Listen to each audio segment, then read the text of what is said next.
to Play Expo Blackpool 2018. That's everybody's awake. My name's Dan Wood. I'm Ravi Abbott. And we are from the UK's biggest weekly retro gaming podcast, The Retro Hour. Now, if you haven't heard our show before, the way it works is generally in two parts. We first start by covering the week's retro gaming news headlines, of which there is quite a lot of news every week. The retro scene is so big at the moment. And then, in the second half of our show, we have an interview with a veteran of the industry. And this weekend, we're going to be doing the talk stage here at Play Expo, and we've kind of invited some of our favourite guests that we've had on our podcast over the last 2 years. Now, I'm sure there are, looking around the room, there are several faces who may remember the days before the internet, where it was all about magazines and also teletext, which is why today we're joined by the man who did the biggest teletext gaming magazine. Please give a warm welcome to Paul Rose, Mr. Biffo. Hello.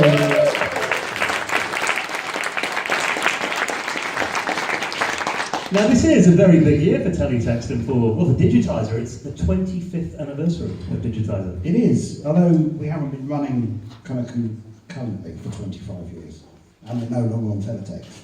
But it felt like, well, we can't really ignore the fact that, I'm really, really old now. It must blow your mind that we're still here talking about it 25 years on.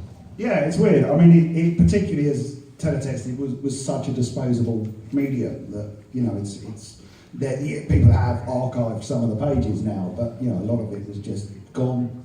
And I always had this theory that Digitizer was never as good as people actually remembered. And it was a case of their memories being slightly more kind of positive than the reality. But actually, really, some of it back now. I mean, it's terrible. I do laugh at my own jokes, So I kind of look at the stuff that they've said. It's really funny. I'm great. Yeah, so we've got everybody here today. You kind of find it amazing that people are still focused on it and go for it. I think aside from the fact that it was my job, most people, I guess, they rock up for work and then don't expect that sort of 25 years later they'll be sat in front of a room full of people talking about their job. And it was just a job. It was a job that changed my life in lots of ways, and it really meant a lot to me. You were kind of running it yourself at one point, weren't you? Yeah, it was pretty much me. For the first 4 years it was me and a guy called Tim Moore. And then, turn your phone off, Slopes. Shocking. And then Tim got fired because he upset Dave Perry. And then that's a true story if you don't know it. Then it was me for the last sort of 6 years of his life on my own at home. Let's get back to right at the beginning of it. How did you first get the job at teletext, and what were you hired to do? The graphics. I worked for Laptops Racing, and if you've ever been in a betting shop, they have these screens up which have kind of, not betting statistics obviously, but occasionally they'd have a horse running along the screens or something like that. So I did that, and then I went to work for Wembley Stadium as a graphic designer, doing the kind of big goal animations there, and occasionally entertaining myself by, there wasn't a lot to do. How many events are there at Wembley and how many times can you redo the goal animations? But we did have a camera, a Digitizer camera, in fact, and I used to entertain myself by sticking my face under it, because you couldn't lift it off this thing, and then putting my face up on the Wembley scoreboard, which I sadly don't have a photograph of. And then someone that I work with at Adbooks rang me one day and said, I'm now working at teletext, and they need a graphics person. So that was it. I had no journalistic experience whatsoever. Well, how did that turn into Digitizer then, a kind of online magazine that you could access straight away? They were doing a teenage section which had one page of game reviews, which Oracle, Teletext's predecessor, had. And I happened to say to the guy, Tim Moore, who became Mr. Hares, that they should turn it into a full magazine. And he wasn't particularly interested in that, so I thought, oh no, but this would be really good. So I wrote up a memo saying, oh look, the games industry is getting bigger and bigger, oh, Sonic 2's coming out, it's huge, and blah blah. And I gave it to the editor, and he said, oh yeah, this actually is a really good idea, right? You can write the thing with Tim. He was like, oh, okay. So yeah, it was completely out of the blue. Then I didn't know what I was doing. Barely string two words together. What was Tim's background? Did he kind of help you journalistically and learn a writing style?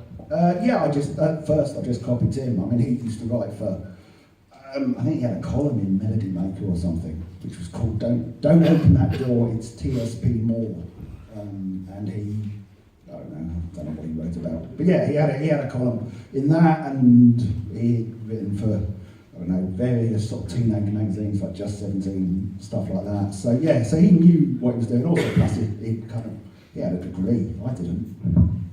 So yeah. So it's completely no background in German. Sorry. There was I get distracted easily. Oh no. There was no background in journalism at all. Then it was just straight. I mean, I suppose at school I used to like writing stories, and I wrote a series of stupid kind of plays and comedy shows at school. So that was about the only writing that I've ever done. And I used to input the betting statistics at Ladbrokes when I worked there. But no, I my experience was reading video games magazines. That was it. What kind of hardware were you working on when you were making Digitizer? I don't know, some sort of PC, I think it was. I honestly don't know whether it was a dedicated system or whether it was just a PC. We had one of those big floppy disk drives, not the little plasticky ones, the big proper floppy ones, when they were floppy. It looked like a BBC Micro or something you used to use at school. Yeah, it wasn't. I think it was a PC. I can't remember. It's so long ago now. When I went to work from home, I had to load up some software called WinSprite, which that was on a PC. But the ones we used at Teletext, yeah, I don't know what they were. Were you much of a gamer yourself then? Yeah, I mean, I had been kind of all through my sort of teens, and then I sort of stopped a bit for a few years. At the point at which I pitched Digitizer to the Teletext bosses, I wasn't playing games as much as I had done kind of in years previously. I mean, not for any particular reason. I mean, I had a job and a gig and didn't have time to sort of play games. But yeah, I still loved them, and I still read games magazines even when I wasn't really playing games. There was something sort of about just involved in the culture and kind of. Yeah, I mean, yeah, back then it's not like it is now where you kind of go online and chat with people about games, and the culture was sort of very much at arm's length. Then it was magazines and magazine letters pages, and I suppose you occasionally got a games fair where, but it wasn't like an event like this. Well, one thing everybody remembers Digitizer for is the characters. Obviously, that's now Instancy of Dave. Where did the idea of having characters come from? I didn't realise it was like tennis, because I get asked one question, and it's like, I know when I've finished talking now, so I just turn to my other side. We're playing pong with you. Yeah, I'm now dizzy. Yeah, where did it go? I don't know. It started, I think the first character we had was the man with the long chin, which we just wanted people to write in, and we had loads of kind of crappy games that people sent us, just, I don't know, those huge PC boxes that, I don't know, French language programs and things that we were never going to review, but we just got sent them. So we used to, we were going to give them away because they were just, clogging up the office. So I just did a picture of this guy with a pink beret on, and I remember it said, "I am the man with the long chin, wearing pink beret." That's what his full name was. And if you write to me, I will send you something from my secret pocket. Which was going to be.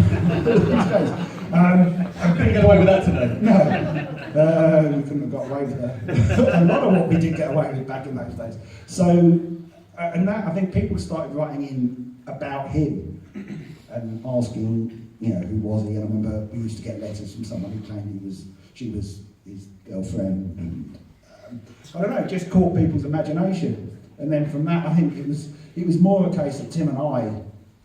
We knew that we couldn't compete with magazines. That we didn't have screenshots, we didn't have the kind of sort of breadth and depth that magazines could go into. So we had to do something. And also, we were just sort of like really naughty, badly behaved schoolboys. So we just put up stuff that made us laugh. And as I was a graphic designer, I think it was sort of quite easy to do kind of characters and pictures, even though a lot of the pictures were deliberately bad. It kind of started in 1993, so it was all Amiga and Mega Drive, and then later on it got to PS2 and Xbox. What was the biggest change you saw over that period in gaming? I guess it was kind of the fall of Sega, really, and Atari lost it felt like a really transitional time in games. When I started, the first games launch I ever went to was Sonic 2.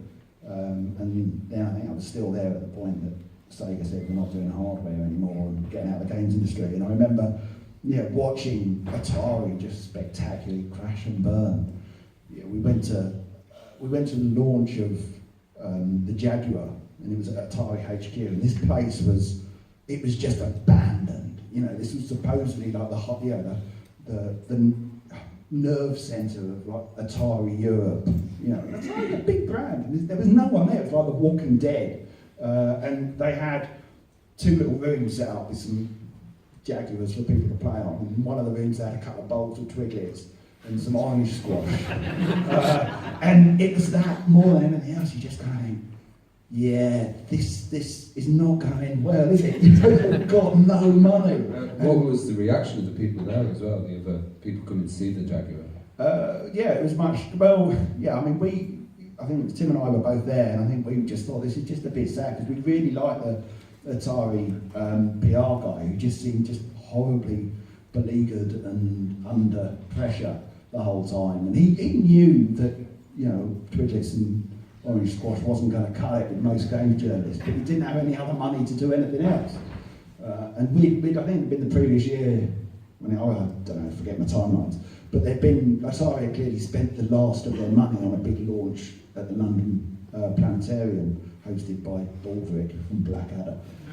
And they showcased in the planetarium the new games they had coming out. And I don't know, what was the Jaguar game that was a tribal game? Oh, the checkered flag? No, where you drove a little car around big rooms. I'm sure someone here will know. Like a sort of 3D micro machine. That was it, yeah. And I remember they showed Club Drive on the screen, and the whole audience just laughed. And it was like, oh. And just seeing this poor guy, the PR guy, afterwards, just like, almost in tears. Anyway, so yeah, so I just got on to talking about Atari. Anyway, but yeah, it was that, I think, it's really stuck in my mind, because Atari to me as a kid, it was Atari. It was a big job. It gave birth to gaming. Do I turn this way now? Well, I was going to say there was one machine that I was quite a fan of, I must admit, growing up, and I know Digitizer did kind of lay into Amiga fanboys ever so slightly. What was the reason behind that? Well, funny enough, my other half who sat in the front row said to me the other day, what do I talk to people about this thing, this event, because I know nothing about games. I only know that you hate the Amiga. And I had to point out that I don't hate the Amiga. I hated the Amiga owners who wrote in saying, in droves, saying, why aren't you covering the Amiga? And writing to my boss trying to get me fired. And complaining to Ofcom because we were not covering the Amiga. All this happened, right? So after a while, kind of did sort of start to resent the Amiga because of its owners. I remember seeing an online petition to get you sacked with loads of signatures on it. It was amazing, and sorry, we were proved right that the Amiga was, as we correctly asserted fairly early on, a dying format. I love the fact that the main guy who seemed to be behind that as well was Stuart Campbell, who worked with you, did the column, and he was the ex-editor of Amiga Power magazine about 6 months before, wasn't he? Right, with the man behind what? The hate campaign. I remember his name was always singled out for some reason as writing inflammatory comments. I don't remember that. Well, how did Stuart get to work with you? You said Violet Berlin did a column as well? Well, it was Violet that kind of put us in touch with Stuart. She knew him. Violet, we had this slightly weird encounter with her. How we got to meet her was at our first European computer trade show at the Business Design Centre in Islington, which always had one corner that smelled sick for some reason, every single year. And then they moved to Olympia one year, and that also had a corner that smelled sick. And it was the same corner, but in a completely different building. So it was like one of the organisers would like to literally go and throw up in the corner before anyone got there. Anyway, so we went to see Nintendo at ECTS one year, and I'm not going to say anything about Nintendo's PR man. He was very nice. Actually, it didn't seem like the brightest spark, shall we say. So he'd shown us games, and then he said, "Oh, and now you're going to meet Violet Berlin." We're like, "What?" And so Violet sort of came over. We thought it was like they'd hired Violet Berlin to talk to us about games or something. And no, she just started massively fangirling, kind of, and going, "Oh, I really love Digitizer," and so on. So through that, she then got us invited to I don't know, it was a 94 or 95 Lillehammer Olympics, Winter Olympics game that was coming out from US Gold. She was great, but she just used to, because no one liked us, because she liked Digitizer. She would get us invited on all these sort of promotional trips around the world, which was nice. So yeah, and then we kind of just became really good friends with her, and then we said, "Come and write a column for us, why don't you do that?" And so she wrote a column for a while, and then she said, "I haven't got time to do this every week, what about Stuart Campbell?" So there we go, long rounding story involving sick. Well, it was a daily magazine, so that kind of must have been a lot of work to get it out. Yeah, didn't feel like it. In all honesty, like when I was doing it at home at the end, because we originally worked in the office, and then when Tim got fired, I asked to start working from home, and I used to do it an hour in the morning. I mean, not including kind of playing games, and then I used to spend the rest of the time trying to kind of get sitcoms and things commissioned, which did eventually work. But yeah, it was. Yeah, I don't know, it never felt like work. I mean, Tim quite famously once said to his wife, "Right, I better leave for school in the morning," and that's what it was like. We were just, we were just having a laugh. I mean, it was literally the best job, barring the fact that our bosses hated us and wanted to fire us most of the time. That was the one downside. And did you feel a lot of kind of freedom that you weren't part of the magazines and you didn't have editors and stuff like that? It was, you were more kind of in a different platform and could go wild. We were, yeah, to a degree. I mean, a lot of that freedom just came back from the fact that we weren't really behaving. I remember the night, it was Teletext had a do in the evening, kind of, I don't know what it was in aid of, but we would happen to be in the office one evening, which we normally weren't. With 3 sort of nibbles and drinks, and it happened to be the night that Frank Butcher left EastEnders. So we decided, we're going to put up a page on Digitizer while we're here saying goodbye Frank, and a picture of Frank Butcher. So in that respect, and we weren't allowed to do that because Teletext, you had to run everything by them. You couldn't just kind of put up random pages because you could, put up Nazi propaganda or something. It all had to be cleared, which we wouldn't have done. We were just putting up pictures of Frank Butcher. But yeah, so the freedom just came from kind of going, to hell with it. And occasionally they'd pick us up on things, but a lot of the time, the bad stuff they missed. It was stuff like I've told this story before, I'm sure, I might have told it on your podcast.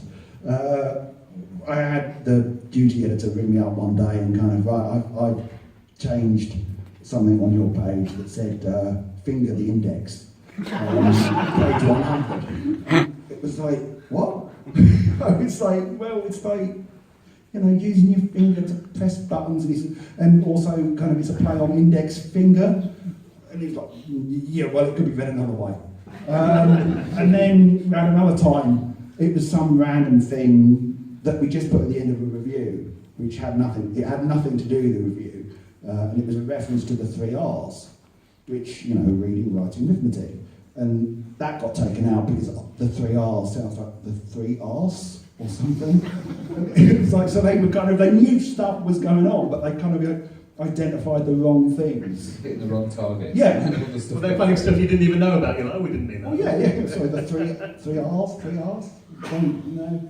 Well, around that time, obviously Games Master was on TV, and that was very innuendo-laden. And, Viz magazine, did you get much influence from Viz? That was very British, and that kind of tongue-in-cheek humour. Yeah, I love Viz. Still do. Bought it yesterday. And I remember reading that at school. It was actually Horsenberger, who I know some of you know was the first. He was a teletext artist, also worked at Teletext. Follow him on Twitter. He introduced me to Viz. I remember him bringing it to school one day and kind of looking at it, wow, it's like a comic with like swearing in it. This is awesome. So yeah, I guess it was an influence to a degree. But we just didn't think about it. We just did what made us laugh. We weren't going to go, let's copy, this, that, or the other. It was just amusing ourselves. Did you know how popular it was and like the kind of viewing figures you were getting? Sort of. We used to get told kind of what our viewing figures were, which at one point were apparently 1.5 million a week, which is just absurd. I don't know how many of those were sort of avid readers and how many of them were sort of old ladies just kind of going through every page on text, trying to find knitting patterns or something. And then that went down towards the end because teletext tried to kill us. So when they did that, it went down by about half. But every day we got a lot of letters, but it was still somehow sort of remote and distant. It isn't like, Bono steps out on stage and, there's loads of people there. It's not I'm saying I'm Bono or anything like that, or Jesus or whatever. It's just an analogy. So yeah, I don't know, it didn't feel real. I don't know, our audience, at least initially, was me and Tim, just trying to make each other laugh. So it was really the post that was the only kind of indication of the audience. Yeah, kind of. Yeah, someone sort of says, "Oh, it's 1.5 million a week." It feels a bit, it's abstract, isn't it? It's a number. Yeah. What did the rest of the gaming industry think of Digitizer, like the magazines and? It was a mixed bag. I mean, quite literally. I remember the head of IDOS PR who released Tomb Raider. We saw him at one of the game shows once, and he said to us, "I've got a new bag." And I was like, well, okay, do you like my bag? And apparently the previous year in our write-up of the ECTS show, we'd criticised his ladylike bag. You also remember that then? Yeah, we hadn't remembered doing that at all, but he was showing us like his new man bag. So I don't know, some of them just hated us, some of the magazines hated us, some of the magazines loved us. Weirdly, a lot of the people that we had run-ins with, I'm quite sort of friendly with now on Twitter. Like Steve Merritt who used to work at EMAP on Mean Machines and stuff like that. That magazine had a particular issue with us for some reason. Oh God, look, that's cool. Anyone who missed it at the back, I just rolled my bottle lid across the table back. You can watch it back on YouTube. Yes, it's all excitement here. You didn't know you were going to get stunned, did you? What was I talking about? Steve Merritt. Yeah, so he did some reply in the Mean Machines letters page about us having 1.5 million viewers, and that sounds like a lie. So we wrote him a letter in which we called him Biscuit Skin, which didn't make it wasn't in relation to it. He didn't. I mean, maybe he did have psoriasis or something, which would have been unfortunate, but that wasn't what we were aiming for. And Fishback, we called him Fishback, which now again I think, God, what if he had psoriasis? But how do they know I've got psoriasis? These guys are really good at messaging. Yeah. But I've actually become quite friendly with Steve on, we send messages now to one another. I don't call him Fishback or Biscuit Skin anymore. Dave Perry, weirdly, I've kind of become quite friendly with, and he got Tim fired. So, What is the story there then? Well, I was off on paternity leave. Tim had been given a tip-off that Dave had got into trouble over falling magazine readership. Tim put up a story on our Fat Sal, Gossip the Dog page, gaming gossip page, about it. Dave rang up and complained to our editors, and Tim got fired the day I returned from maternity leave. Quite spectacularly fired because he poured a whole cup of coffee all over his computer before they marched him out and changed the door codes. There's a bit of an extreme reaction over a phone call and one article, though, do you think? No, because they were angling to. Mainly, to be honest, they didn't want to fire me because I did the graphics. Ironically, after they fired Tim, I ended up doing Digitizer full time and never did any more graphics for them. But yeah, I don't know. I don't really know, but I do know where it started. That we got this reputation as troublemakers. And it's not, it's completely justified. We were just like sort of little kids, but the first thing was relatively early on. For some reason, Teletext had considered Digitizer to be the saviour of teletext, because on the whole, teletext haven't gone down well. You know, there've been all sorts of problems. Like there was I don't know children here, but there was an adult section that they ran after 11 o'clock at night, which I believe might have shared the same pages with the kids' pages during the day. So during the day you had like cartoons and stuff, and then at 11 o'clock at night that switched to kind of sex advice. And then one day in one of the regions, a problem page about anal sex has stayed up on the kids' section.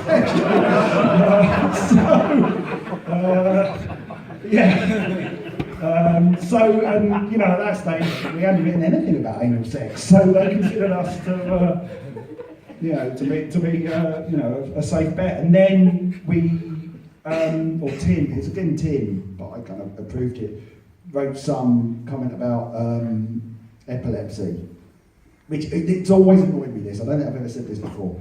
It was a review of Street Fighter 2, I think.